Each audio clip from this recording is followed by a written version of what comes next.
Fala, gente rica, como é que vocês estão? Doido, eu espero que muito bem. Sejam muito bem-vindos ao canal. No vídeo de hoje iremos repercutir essa queda do preço do barril do petróleo, né? 13% de queda em 2 dias, né? Vamos falar das petroleiras que obviamente foram impactadas por essa queda, que na verdade está voltando ali, né? O barril do petróleo chegou a bater $59. Aí com essa questão aí de Israel e Irã, chegou a bater os $80 ali, né? Por conta aí da expectativa se os caras iriam lá do Irã fechar o tal do Estreito de Hormuz, mas os caras, ao invés disso, resolveram retalhar de outra forma, atacando ali bases militares dos Estados Unidos, e o negócio não ficou tão estreito que nem todo mundo estava aí imaginando, né?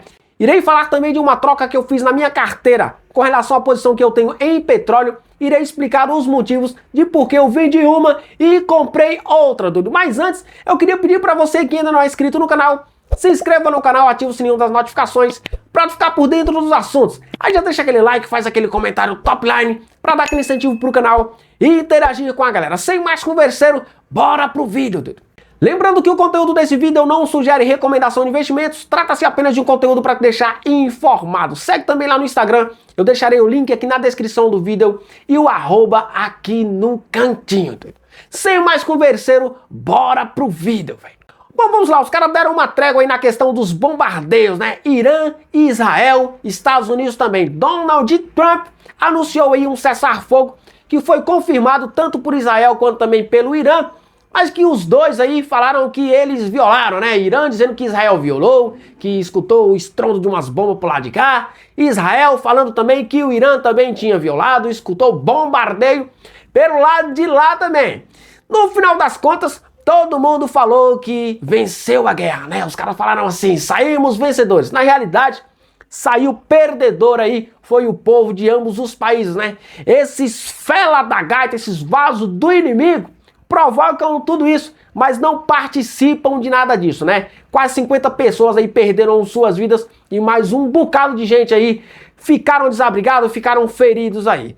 É uma questão que vai matando a população ano após ano, essa questão aí de conflitos lá no Oriente Médio, né? Bom, e toda essa confusão aí vem afetando diretamente o preço da principal commodity, que é o petróleo, né? O petróleo que chegou a bater as mínimas em $59, né? As mínimas do ano. Com essa questão do conflito, chegou a bater $80, né? Com a atenção voltada lá para o Estreito de Hormuz, né?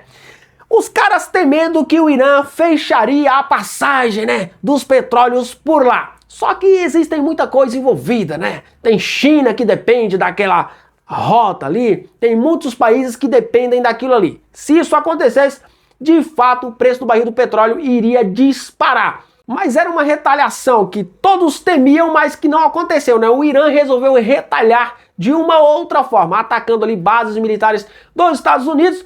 Logo, o preço do barril do petróleo veio caindo e as cotações das ações das petroleiras vieram acompanhando também, né? E no pregão de hoje, a Brava Energia caiu com força, caiu quase 7%, voltou ao patamar abaixo de R$19, né? As ações da Petrobras também recuaram, tanto no pregão de ontem quanto também no pregão de hoje, mas com essa queda de 13% do barril do petróleo em 2 dias, não seria diferente, né? E eu resolvi fazer o seguinte, né? Ainda ontem, quando as ações da Brava Energia ainda estavam ali acima dos R$19, eu resolvi zerar minha posição em Brava e comprar tudo de Petrobras. Doido, tu vai comprar as ações da Petrobras? Bom, irei explicar o motivo dessa mudança, né? Das ações da Brava pelas ações da Petrobras. Primeiro ponto, custo de produção, né? Como todos nós sabemos, a Petrobras tem o menor custo de produção, né, por explorar ali o pré-sal, né? Já foram feitos todos os investimentos, o volume produzido é muito grande, mas muito grande, o que faz, no final lá na ponta, o barril do petróleo ter um custo bem baixinho, né? Ao contrário das outras petroleiras aí que precisam investir pesado, o que encarece o custo de produção. A Petrobras ela é menos afetada quando a cotação do barril do petróleo cai do que as demais. Por quê? O custo de produção dela, o lift cost dela é muito baixo, cerca de 4 dólares ali. Enquanto as demais petroleiras se aproximam, algumas delas aí, de 20 dólares.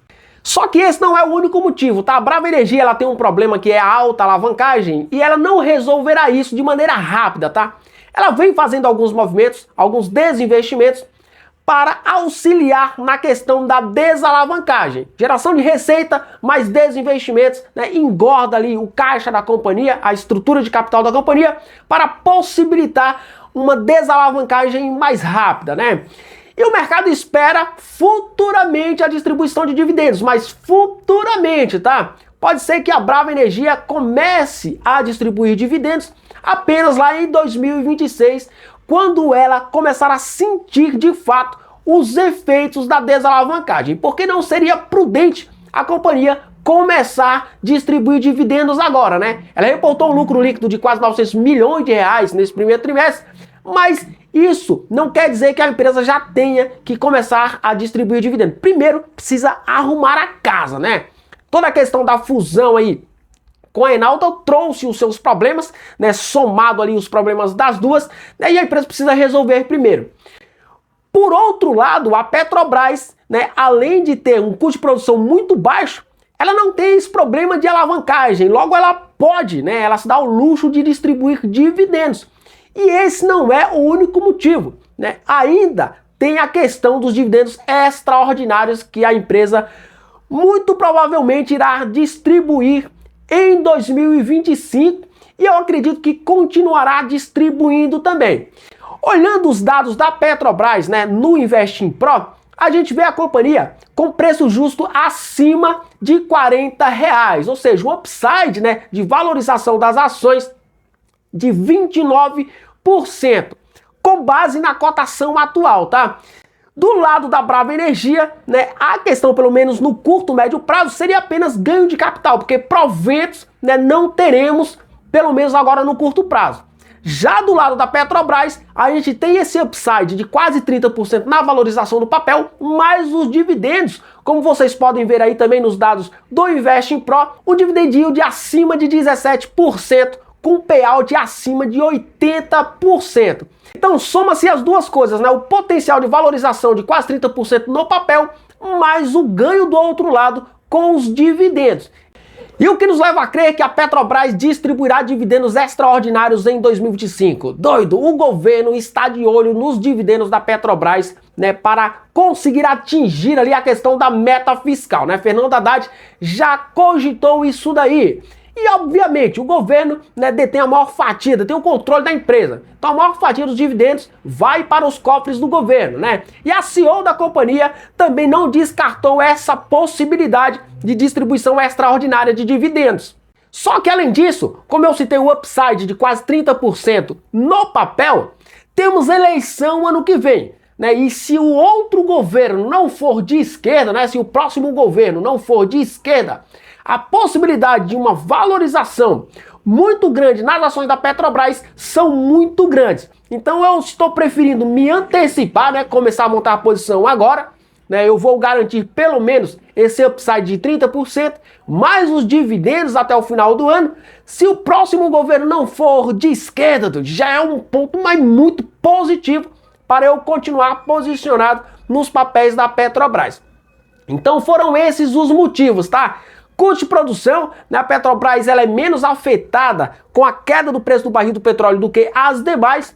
A questão da saúde financeira da companhia, não tem problema da alavancagem, né? Tem um preço, né, uma relação preço sobre o lucro bacana, tem um excelente dividend yield, né? Um excelente payout, né? Ao contrário das demais petroleiras, né? A Prio não distribui nada, a Brava ainda não distribui nada também. E a Recôncavo distribui um percentual inferior aos da Petrobras, né? Então, pensando em tudo isso, né, em todo o potencial da empresa, né?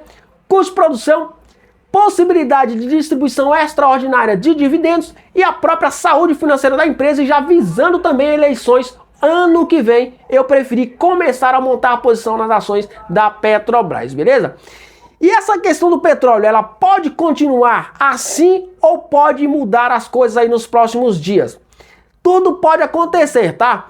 A questão da guerra lá, os caras deram uma trégua, mas Israel já falou o seguinte: não esquecemos essa questão do Irã. Iremos focar agora em Gaza, mas não tem nada terminado no Irã. Então, a qualquer momento, tudo pode voltar novamente. Lembrando que o Irã é o terceiro maior produtor da OPEP, né? Só ele produz cerca de 3,3 milhões de barris por dia. Então, é algo que a gente precisa continuar monitorando, beleza? O vídeo de hoje foi esse. Espero que vocês tenham gostado. Forte abraço, até o próximo. Fui!